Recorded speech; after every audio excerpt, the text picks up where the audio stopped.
Aujourd'hui, un constat et une réflexion sont partagés par l'ensemble de nos partenaires, qui est que le développement des compétences des talents et leur bien-être contribuent à la performance des entreprises. La finalité restant toujours la performance économique et les moyens, l'engagement et les compétences des collaborateurs. Nous sommes aujourd'hui avec Jacques Lecomte, psychologue, écrivain et auteur notamment des livres « Les entreprises humanistes »,« Donner un sens à sa vie » et plus récemment « Rien n'est joué ». Jacques Lecomte renverse le paradigme qui est aujourd'hui partagé par une majorité des entreprises en proposant une réflexion plus audacieuse. Et si la finalité de l'entreprise n'était pas sa performance économique, mais sa responsabilité sociale ? Dit autrement, est-ce que finalement, la raison d'être d'une entreprise n'est-elle pas d'offrir un travail qui a du sens pour permettre aux collaborateurs de s'accomplir dans sa vie ? Cette approche humaniste pourrait transformer nos organisations, clairement, réorienter les missions de l'entreprise, la formation et la vision de l'engagement des collaborateurs. Bonjour Jacques. Bonjour. Merci d'être avec nous. Pouvez-vous... Merci de m'avoir invité. Avec grand plaisir. Pouvez-vous présenter ou expliquer d'où vient effectivement cette position et finalement ses convictions ? Alors, cette conviction, d'abord, c'est que j'ai écrit un ouvrage qui s'appelle « Les entreprises humanistes ». Alors, j'ai écrit plusieurs ouvrages et quand j'écris un livre, c'est que je m'intéresse à un sujet, mais je n'ai pas a priori d'idées définitives sur ce qu'il va y avoir dedans. En général, beaucoup d'essayistes, ils ont une idée précise avant. Moi, le sujet m'intéressait et alors, c'est à la fois en étudiant, en prenant des études scientifiques, en faisant la synthèse et en allant sur le terrain à rencontrer donc des entreprises, des salariés, des managers, des responsables, que je suis arrivé à cette conclusion. Maintenant, sur une vision plus large, j'ai envie de dire de qui je suis. Alors, c'est vrai que je suis un des responsables de ce qu'on appelle en France la psychologie positive, un de ceux qui l'ont introduit dans le monde francophone. Et la psychologie positive étant un courant de la recherche en psychologie qui est qu'on s'est surtout intéressé aux problèmes, ce qui était, pour essayer de les soulager, ce qui était nécessaire, mais qu'on a du coup éliminé plein d'autres choses, comme la coopération, la bienveillance, le bonheur, la solidarité, toutes sortes de choses. Donc la psychologie positive s'intéresse à ça, pas seulement au niveau individuel du bonheur, mais aussi au niveau interpersonnel et sociétal. Et de façon plus général, pourquoi je m'intéresse aux aspects positifs de l'être humain et de l'être humain en société ? Eh bien, c'est parce que, en fait, pour ma part, je dirais que ma vie a plutôt mal commencé. Pour faire court, j'ai eu je suis né dans une famille avec un père assez problématique, pour le moins, très problématique. Et je dirais qui a fracassé toute la famille, c'est-à-dire ma mère, mes deux sœurs et moi. Psychologiquement ou... Surtout psychologiquement, pas que. Voilà, je ne veux pas rentrer dans les détails parce que je pense que ça ferait mal dormir le soir, donc c'est pas utile. Bon, alors, et j'ai failli très mal tourner et j'ai notamment été qualifié par le directeur du lycée où j'étais d'irrécupérable scolairement et socialement. Et j'étais mal parti en quelque sorte. Et puis à l'âge... par exemple, j'ai commencé à travailler à 16 ans. À 17 ans, j'étais SDF. Donc, et à 18 ans, eh bien, j'ai rencontré des personnes qui ont été bienveillantes envers moi, d'une manière totalement inattendue, cette rencontre. Et voilà. Et plus tard, encore d'autres, un couple qui a joué un rôle très important dans ma vie. Et je me suis dit à ce moment-là, le pire est derrière toi, l'avenir ne peut être que meilleur. C'est effectivement ce qui s'est globalement passé. Mais j'en ai aussi tiré une leçon de vie plus générale, c'est-à-dire, en gros, pour moi, aucune personne n'est irrécupérable, quelles que soient ses idées, son comportement d'aujourd'hui. Et aucune situation sociale, environnementale n'est irréversible, même les pires dans lesquels nous pouvons nous trouver. Ce qui m'a donné une vision de l'être humain et de la vie en général plutôt positive, tout en étant évidemment lucide. C'est mon parcours personnel a joué un grand rôle dans mon orientation de réflexion sur la vie. Merci Jacques Merci pour ce partage. Effectivement, nous, on vous a contacté aussi en ayant lu votre livre « Les entreprises humanistes ». Et qui était très intéressant par plein de raisons. Aujourd'hui, nous, on accompagne des dirigeants à définir leur raison d'être, leurs valeurs, leur mission dans l'entreprise. Et la responsabilité sociale, qui est un des thèmes importants de votre livre, est de plus en plus une composante aujourd'hui de l'entreprise, ça on le voit. Mais ça reste encore très verticalisé et c'est jamais la raison d'être ou la mission principale de l'entreprise, sauf si on est dans l'économie sociale et solidaire ou l'associatif. Du coup, vous, votre postulat, il semble réinterroger le pourquoi d'une entreprise et donc le projet collectif. C'est bien ça ? Oui, c'est ça.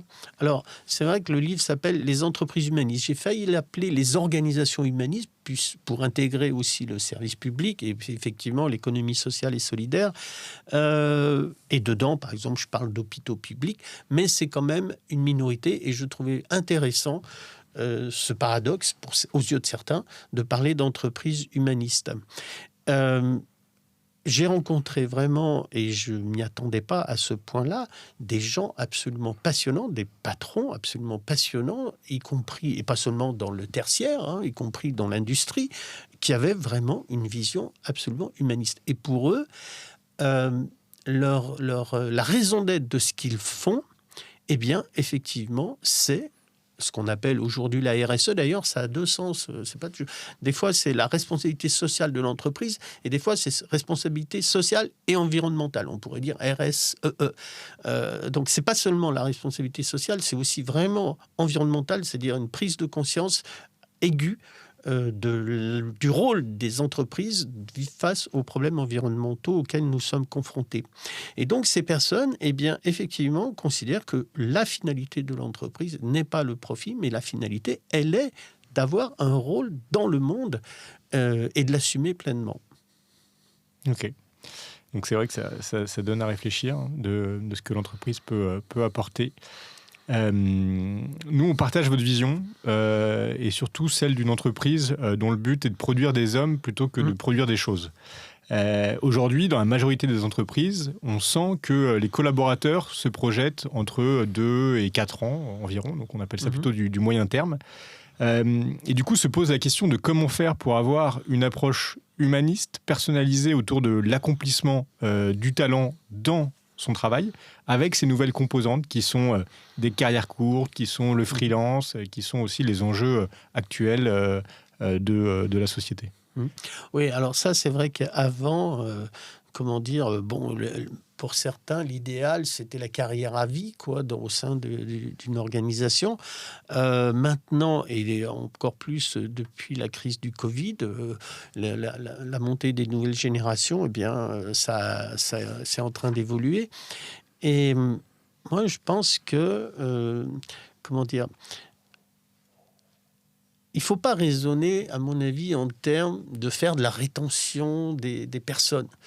Il faut effectivement raisonner plutôt comment cette personne, elle peut, au sein de l'organisation, s'épanouir au mieux. Et dans un deuxième temps, ça aboutira, toutes les études le montrent, effectivement, à une meilleure productivité. Mais ça ne doit pas être l'objectif de se dire... Il faut faire en sorte de lui donner les bonnes conditions pour qu'il ou elle soit plus productive. Ça me semble une erreur de raisonnement. Et alors, dans mon livre, je cite beaucoup d'études de psychologie, et pas de l'univers de la psychologie positive, d'études de psychologie du travail, et qui montrent effectivement... Alors, il y a quelque chose qui est important dans le monde du travail, c'est la distinction... Enfin, dans le monde de la psychologie, la distinction entre ce qu'on appelle la motivation intrinsèque et extrinsèque. Ça a surtout été étudié dans deux univers qui sont... Un, le monde de l'éducation, de l'école jusqu'à l'université, et deux, le monde du travail. En gros, par exemple, dans une école primaire, vous avez deux petites gamines qui suivent un cours de géographie et toutes les deux sont motivées par le cours. Et elles écoutent la maîtresse, elles potassent un peu leur livre le soir, sauf que leur comportement, leur façon d'aborder le sujet n'est pas du tout le même. Il y en a une, la géographie, c'est passionnant, les rivières, les montagnes, l'activité humaine, c'est passionnant. Et l'autre, c'est pas passionnant, mais par contre, elle sait que si elle écoute bien, si elle révise le soir, eh bien, elle aura une bonne note. La première est en motivation intrinsèque, la deuxième est en motivation extrinsèque. Et on comprend facilement que ce qui produit une motivation réelle, profonde à long terme, c'est plutôt la motivation intrinsèque. Et le fait d'avoir une vision des collaborateurs comme des outils au service de la performance, eh bien, ça se ressent et, en quelque sorte, ça produit de la motivation extrinsèque qui n'est pas une motivation profonde, qui n'est pas une motivation durable. Alors que si on s'interroge en tant que manager sur quel sens le travail peut avoir pour le salarié, quelle raison d'être il peut y mettre, eh bien ça va produire de la motivation intrinsèque qui, dans un deuxième temps, aura de l'impact sur l'entreprise. Mais ça n'est pas le but. En tout cas, moi, chez des patrons que j'ai rencontrés, leur principal objectif, c'est effectivement, moi je dis, c'est servir le bien commun en termes de responsabilité sociale et environnementale, c'est-à-dire l'environnement auquel j'ai fait allusion, et la responsabilité sociale à 3 échelles, ou trois étapes. 1, du côté des fournisseurs, d'avoir des relations saines. 2, à l'intérieur de l'entreprise, c'est-à-dire donner les meilleures conditions de travail pour les salariés. Et 3, produire soit des produits, soit des services qui soient de qualité pour les utilisateurs finaux. Quand vous dites ça, ça veut dire quoi? C'est-à-dire que finalement, le sujet, il n'est pas de donner envie aux collaborateurs, etc., de faire mieux ou autre, mais plutôt à la sélection, de s'assurer que on ait les moyens de les amener à cette motivation intrinsèque, parce que finalement, le produit complet ou le process, on ne va pas tout changer dans une structure. Oui, alors, il y a plusieurs étapes où on peut agir. Mais vous avez raison de souligner que le recrutement est un moment essentiel. Et d'ailleurs, je tiens à vous dire que j'ai répondu à votre demande et j'ai été très, très intéressé par votre dynamique au sein de votre structure à vous, donc les nouveaux héritiers. Oui, c'est ça. Parce que ce que vous défendez, m'a parlé, correspond vraiment pleinement à ma façon de voir. Et effectivement, les patrons que j'ai pu rencontrer ou les managers que j'ai pu rencontrer accordent une importance capitale au recrutement. Et en particulier, moi, par exemple, quelqu'un qui s'appelle Christophe Larentuge, qui est maintenant à la retraite, mais qui avait créé une société d'événementiel d'entreprise.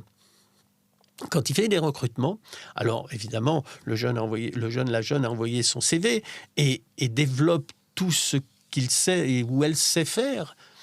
Alors lui, il écoute, il avait déjà lu les choses. Mais à un moment, il leur dit, mais ce que vous me dites, c'est intéressant, mais ce qui m'intéresse encore plus, c'est ce que vous ne savez pas faire. Ce qui est un peu une surprise. Et ce qui l'intéresse le plus, c'est de savoir en quoi la personne, elle est lucide sur ses limites et en quoi elle a le sentiment d'avoir besoin des autres pour réussir. Et moi, quand j'ai fait mon enquête, j'ai essayé d'une part de rencontrer des managers et aussi des salariés pour voir. Et c'était impressionnant de voir dans ces entreprises que je qualifie d'humanistes à quel point, alors que je les rencontrais séparément, il n'y avait pas de différence. Et même après, souvent, je les faisais se rencontrer ensemble. Et là, il n'y avait pas l'ombre d'un papier, d'une feuille de cigarette de différence. Et peu en importe particulier... les métiers, les services. Comment ? Peu importe les métiers, les services, etc. Non, ce que je veux dire, entre le discours des patrons et le discours des salariés. Okay. C'était vraiment, ils disaient la même chose. Et ce qui était impressionnant, par exemple, dans cette entreprise dont je vous parle, s'appelle Sagarmatha, quand je discutais avec les salariés par groupe de 3-4, j'en ai rencontré plusieurs groupes, et ils me disaient la semaine dernière, ce que tu as fait, Muriel, c'était vraiment génial quand tu as fait ça. Ah bah oui, mais heureusement qu'il y avait Richard qui était là pour m'aider, sinon j'y serais pas arrivé. C'est-à-dire qu'en permanence, ils se renvoyaient la balle de reconnaissance et vraiment le sentiment qu'ils réussissaient parce qu'ils travaillaient ensemble. Et ça faisait partie du recrutement initial. Ils avaient vraiment recruté des personnes qui avaient le goût de travailler ensemble et non pas de montrer aux uns et aux autres qu'ils étaient les meilleurs.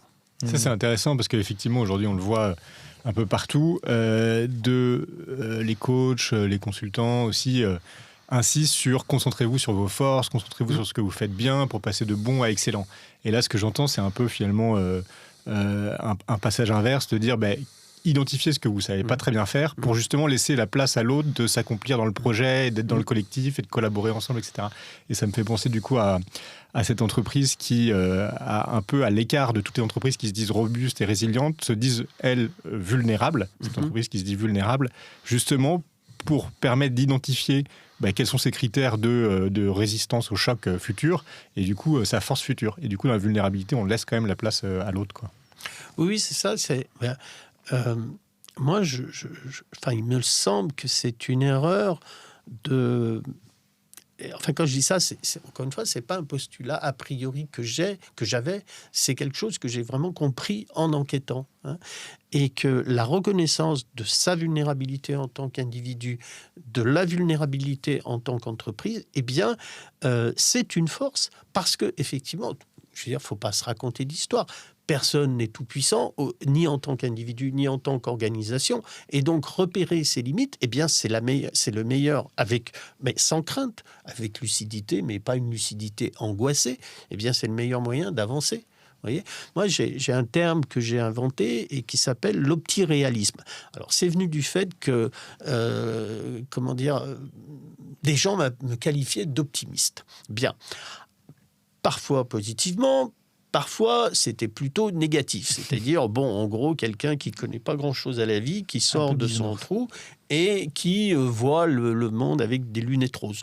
Le fait que je ne connaisse pas trop les problèmes de la vie, ça, c'est pas le cas, parce que je peux dire, j'en ai quand même pas mal bavé. Ce que vous nous l'avez dit en introduction. Voilà. Et du coup... mais c'est vrai que ça m'a donné une vision de la vie positive, c'est vrai. Mais en même temps, et alors oui, ce que j'entendais, c'était un discours qui était les vrais réalistes, c'est les gens pessimistes. Parce que devant tous les problèmes qu'il y a, sociétaux, environnementaux, il n'y a pas de quoi être optimiste. Le vrai réaliste, c'est le pessimisme. Et sur base de connaissances en sciences humaines, en particulier en psycho, mais pas seulement, les résultats sont que le pessimisme conduit à l'inaction, ou si ce n'est à l'inaction, du moins à des formes d'action qui sont très modérées ou très limitées. Pourquoi ? Oui, parce qu'on n'y croit pas. Parce qu'à partir du moment où je pense que ça va mal aller, je vais pas m'engager, ou je vais m'engager à minima. Tout à fait. Hein, voilà. Et mais bien évidemment, il y a une forme d'optimisme naïf qui serait, à mon avis, dangereux et qui nous emmène droit dans le mur, quoi. Et j'en suis tout à fait conscient. Et donc, le mot optimisme, optiréalisme, évidemment, ça veut dire optimisme réaliste. Ça veut dire que la meilleure façon d'être réaliste face à ce monde, c'est d'adopter une posture optimiste. Mais en même temps que cette posture optimiste n'est pas je dirais que l'optiréalisme, c'est pas un optimisme de l'attente béate, c'est un optimisme de l'engagement actif et surtout collectif. C'est-à-dire, face aux problèmes auxquels nous sommes confrontés, si on se serre les coudes tous ensemble, si on s'engage, si on agit, des problèmes peuvent être au moins limités et voire, dans certains cas, carrément résolus.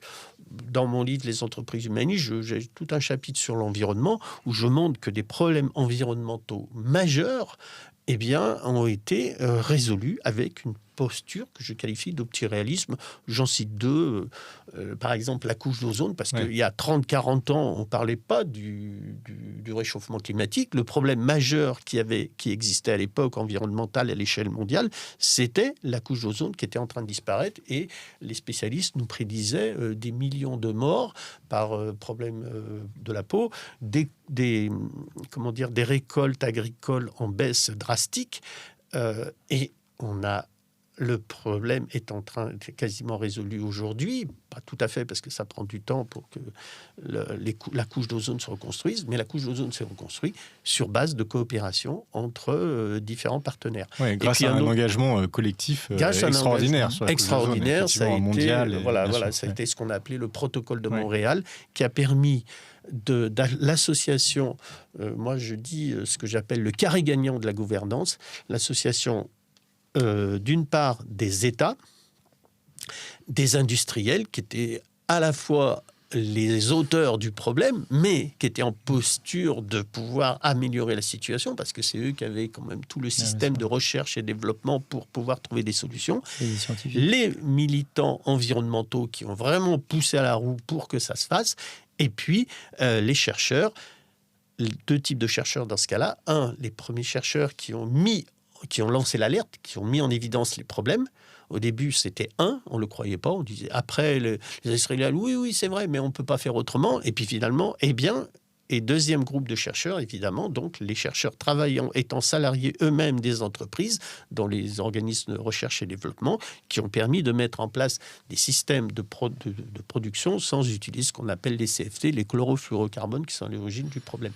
Eh bien, si ils avaient postulé que c'est un problème insoluble, on n'aurait pas mis en place les moyens de recherche ni mis en place cet accord, ce fameux protocole de Montréal, qui a permis de résoudre le problème. Donc, être à la fois lucide, mais désireux d'agir collectivement, eh bien, c'est ça que j'appelle l'optiréalisme. Et du coup, quand vous parlez à la fois des entreprises humanistes et en même temps de projets comme ceux-là qui sont mondiaux et à chaque fois gérés de manière collective, il y a un lien entre ces deux projets, effectivement, qui font que ça fonctionne à chaque fois, c'est la confiance. Oui. Vous dites effectivement que c'est un pilier indispensable, justement, pour que ça puisse fonctionner. Qu'est-ce que ça signifie vraiment et comment, du coup, on arrive à la créer dans un collectif et surtout aussi à l'évaluer, parce que finalement, on peut avoir l'impression que la confiance est là et puis finalement, c'est pas forcément soit réciproque, soit pas complètement le cas et donc on va droit dans le mur. Oui. Alors, je trouve intéressant que vous rebondissiez sur l'idée d'optiréalisme sur la confiance, parce que pour moi, la confiance, c'est typiquement de l'optiréalisme. Ouais, parce que la confiance n'est pas la naïveté. Bien évidemment, c'est pas une confiance, oui, on n'y va pas les yeux fermés. Voilà. Alors, cela dit, effectivement, par exemple, la confiance et la coopération, c'est deux attitudes qui mettent en vulnérabilité. On revient à la notion de vulnérabilité. Si je fais confiance, si je coopère, je suis pas, a priori, je ne suis pas sûr d'être payé de retour. Et dans les deux cas, on peut se faire avoir. Donc, c'est une confiance réaliste, c'est-à-dire que c'est faire le premier pas, et après, comme disent les Anglais, wait and see, on attend de voir, effectivement. Bon. Or, beaucoup d'études, c'est pas par dizaines, c'est par centaines d'études sur la confiance qui existent, à la fois en général et en particulier dans le monde du travail, eh bien, montrent que généralement, la confiance est payée de retour. Voilà. Alors, il y a des gens qui disent non, moi je fais confiance, j'ai été trahi, tout ça. Mais franchement, si vous prenez vous-même, vous deux qui êtes là, et puis les auditeurs qui nous écoutent, si on vous fait confiance, que ça soit dans le monde personnel ou que ça soit dans le monde professionnel, est-ce que votre première réaction, votre première attitude, c'est de dire comment je vais pouvoir l'arnaquer? Voilà, ça vous fait sourire.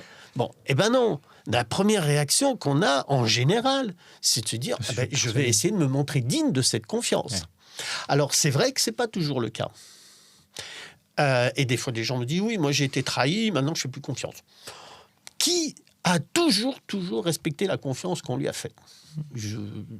Oui, parfois même pas forcément. Et pas forcément volontairement. Ouais, voilà. Bon.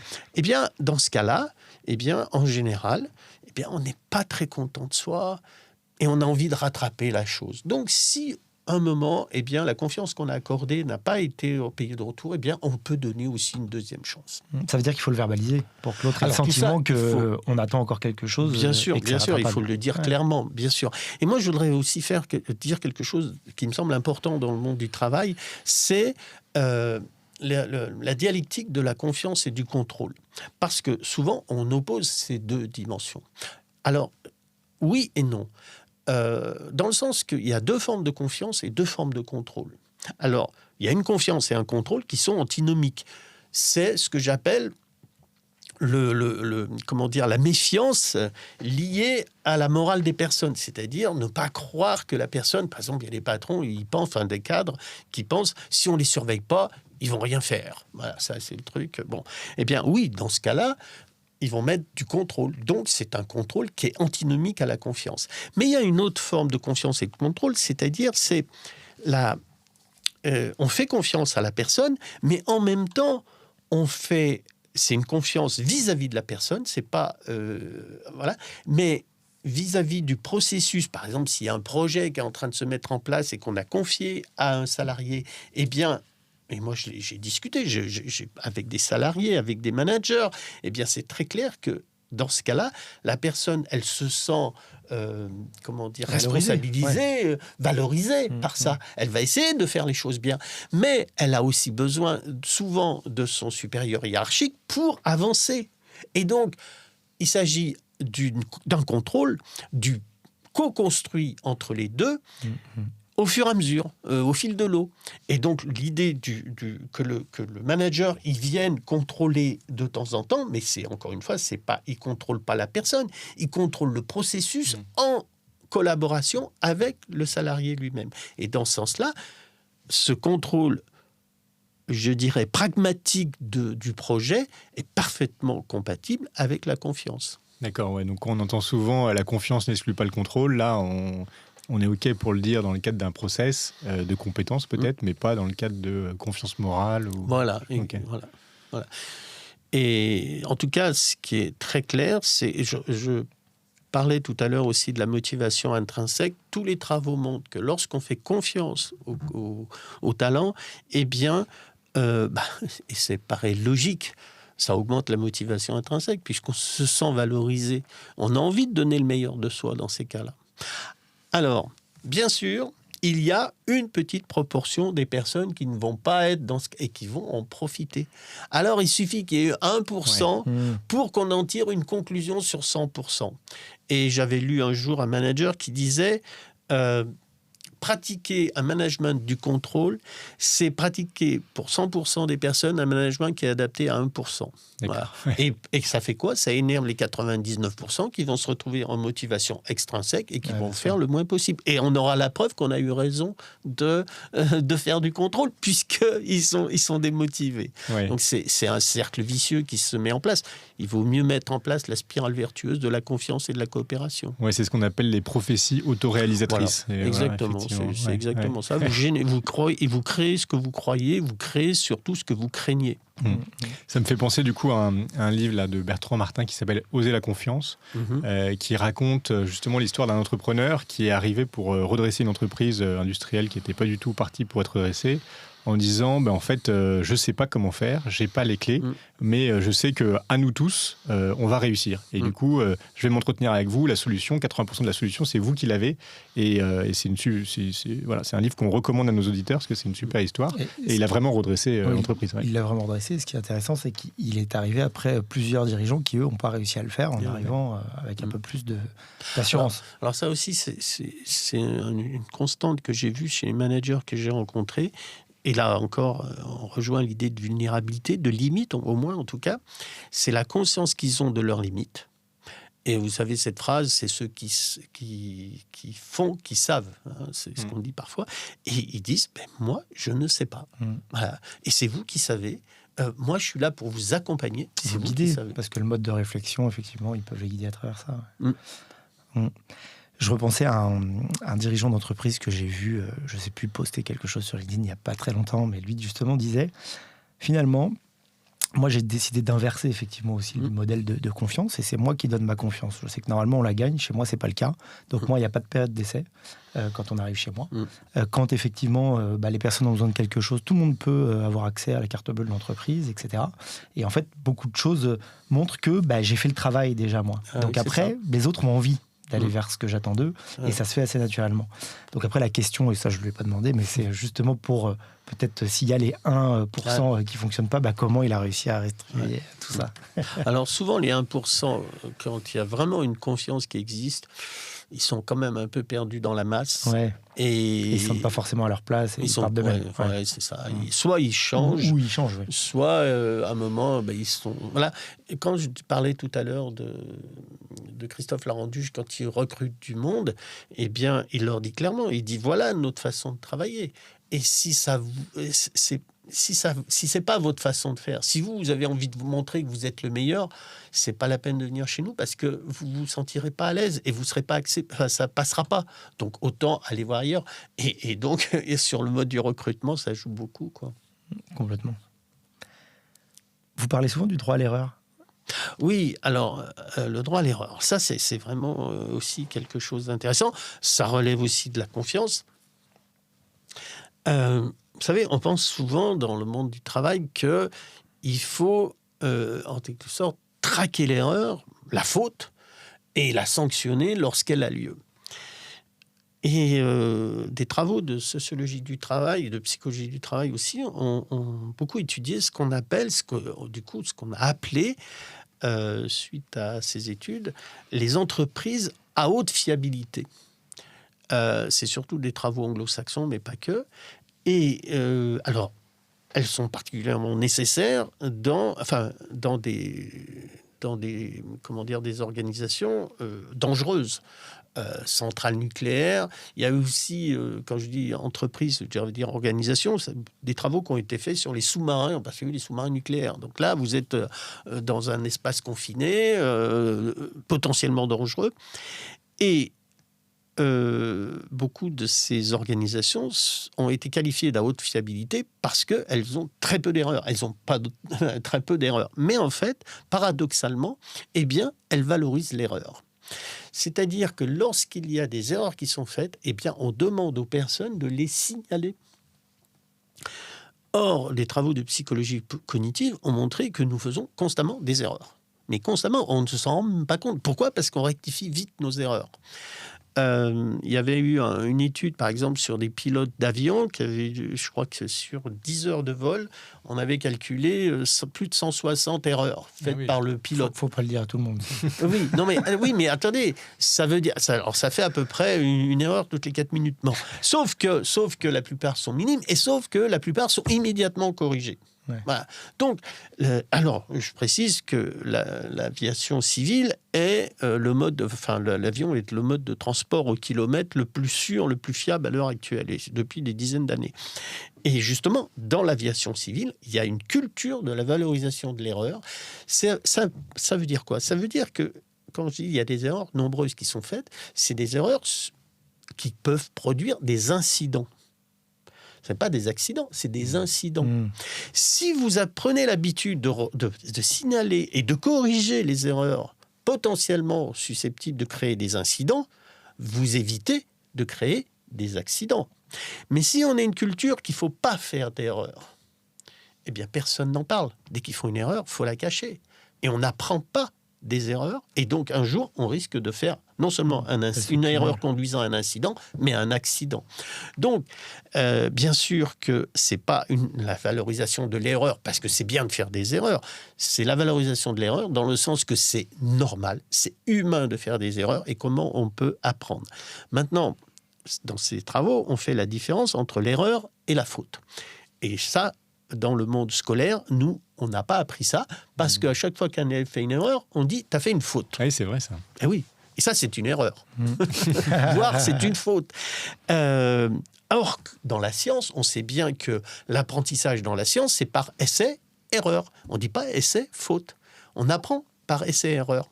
Eh bien, à l'école, on apprend par essai-erreur, et quand un élève fait une erreur, on ne devrait pas dire « t'as fait une faute ». Dans le monde des travaux de sociologie du travail auxquels je faisais allusion, on distingue erreur et faute, parce qu'il y a faute, parfois. La faute, c'est 2 formes d'erreur. C'est l'erreur volontaire, et ça, c'est une faute, ça se comprend. Et l'erreur répétitive, et ça, c'est une faute, parce que ça veut dire qu'on n'a pas appris de l'erreur. Donc, l'erreur est humaine, l'erreur est utile, à condition qu'elle ne se transforme pas en faute, et là, ça peut être sanctionnable. Ça m'amène une question, parce qu'on voit beaucoup de structures qui portent comme valeur l'excellence. Est-ce que, finalement, tout ce qu'on dit est compatible avec une valeur comme celle-ci, d'après vous, ou pas forcément ? Alors, oui et non. La plupart des entreprises que j'ai eues, eh bien, avaient véritablement une capacité d'excellence, étaient dans l'excellence. Mais elles ne se le fixaient pas comme objectif. Ce n'était pas le but recherché. Le but recherché, c'était le bien commun. Et pour arriver au bien commun de la meilleure manière, ils avaient des manières de faire qui aboutissaient à l'excellence. Mais ce n'était pas l'objectif recherché. Parce que si vous recherchez l'excellence, vous allez cultiver l'interdiction du droit à l'erreur. Ouais, c'est intéressant. Enfin, il me semble. Mais c'est un point de vue effectivement intéressant. Et pour le coup, alors pourquoi j'en parle, c'est qu'on on travaillait nous aussi sur nos valeurs, alors qui existent et qui sont là, mais on souhaitait effectivement, avec le collectif entier, les nouveaux héritiers, peut-être en rapporter quelques-unes. Et on s'est posé la question sur ce mois-là. On n'était pas tous à l'aise, mais justement, il y avait cette... Et d'ailleurs, j'ai fait une erreur en disant vous allez conduire, vous risquez de. Je me méfie des choses fatalistes ou déterministes. Non, mais le droit à l'erreur, en fait, peut amener à l'excellence justement en corrigeant les process, etc. Donc c'est vachement bien. Oui. Mais que l'excellence en tant qu'objectif, c'est finalement pas vraiment ce qui est souhaitable. Voilà, vous avez bien résumé ma pensée. Pour terminer, il y a un sujet qu'on n'a pas abordé, mais vous parlez souvent des 3 P. Enfin, vous avez évoqué les 3 P la dernière fois. Peut-être que vous voulez nous en dire un mot. Oui, alors ça renvoie d'ailleurs au tout début de votre présentation. Pendant longtemps, depuis longtemps, on se demande quelle est la finalité de l'entreprise. Et la finalité de l'entreprise a été formulée de manière... pas définitive, mais enfin quasi presque, par Milton Friedman dans les années 50-60, dans un article du New York Times, où il a dit la seule raison d'être, la seule finalité de l'entreprise, c'est le profit des actionnaires. Il y avait déjà un débat sur la responsabilité sociale. La seule responsabilité sociale de l'entreprise, c'est le profit des actionnaires. C'est très clairement exprimé. Bon. Et ça a été, j'ai envie de dire, le mantra des écoles de commerce, business school, depuis des dizaines d'années. Bon. Et on voit quand même un changement depuis 2 décennies peut-être, à la fois dans les cours en école de commerce, mais aussi dans les entreprises. Ah non. La performance, le P de l'entreprise, n'est pas seulement le P du profit. Il y a 2 autres P dont il faut tenir compte, les personnes et la planète, ou en anglais, people and planet. Alors là, on se dit, génial, on a changé de paradigme. Il n'y a pas seulement un P, il y en a 3. Et c'est la responsabilité sociale et environnementale, c'est génial. Oui et non, parce que quand on lit entre les lignes, et parfois c'est dans les lignes, dans certains textes que j'ai pu lire, eh bien, il est dit, ou sous-entendu, que le P du profit est toujours la finalité. Mais pour faire du profit, pour gagner de l'argent, il faut passer de plus en plus aujourd'hui par les fourches codines des appels d'offres qui mettent des clauses environnementales ou sociétales. Et donc, pour faire du profit, il faut passer par les RSE. Bien. Et finalement, on n'a pas changé de paradigme, puisque la finalité, c'est toujours le profit. Et moi, tout ça, c'est des trucs auxquels je n'étais pas très informé. Enfin, je n'étais pas informé quand j'ai fait mon livre. Mais au fur et à mesure, ça m'a marqué. Et ce qui m'a marqué, c'est qu'effectivement, les patrons que je rencontrais, eux, ils n'avaient pas comme vision que la finalité de leur entreprise, l'entreprise qu'ils dirigeaient, était le profit. Et la finalité qu'eux mettaient, effectivement, c'était la responsabilité sociale, environnementale. Et à partir du moment où, effectivement, c'est ça la finalité, la fin, le moyen, c'est quand même le profit, parce qu'il faut que l'entreprise, elle soit durable, eh bien, il faut bien aussi du profit. Donc, c'est pas incompatible, c'est parfaitement compatible, mais l'ordre de la causalité est inversé. Ok. On a l'habitude, du coup, Jacques, de terminer aussi nos podcasts par le fait qu'on vous pose la question de si... vous aviez envie de passer un message ou de donner quelques conseils, je ne sais pas si c'est l'état d'esprit, mais aux auditeurs, aux personnes qui nous écoutent, qu'est-ce que ce serait ? Alors, vous savez, des fois, je fais des formations ou des conférences, effectivement, dans le monde du travail. Et surtout dans les formations, évidemment, on attend des trucs. On attend des outils. Ça, c'est un formateur, il est là pour donner des outils. Et moi, je dis, j'en ai pas. Voilà, alors je ne suis pas du tout contre les méthodes. Moi, j'étais formé à certaines méthodes, mais ce n'est pas ma manière d'aborder le monde. Et je dirais que c'est plus un état d'esprit, une vision. Et moi, je préfère, c'est peut-être un peu prétentieux, mais avoir une posture d'inspiration. C'est-à-dire que les gens puissent dire, tiens, ce qu'il a dit, je vais m'en inspirer. Et je vais faire ma petite méthode à moi. Et donc, si j'ai un conseil à donner, eh bien, ça serait tout simplement de d'avoir un regard sur l'entreprise et sur les salariés en tant que manager, eh bien, oui, positif, opti-réaliste, c'est-à-dire de faire a priori le pari que cette personne, elle est là pour donner du sens à son travail et donc pour essayer de donner le meilleur à la fois pour l'entreprise, à la fois pour le consommateur, l'utilisateur final, et de faire ce pari.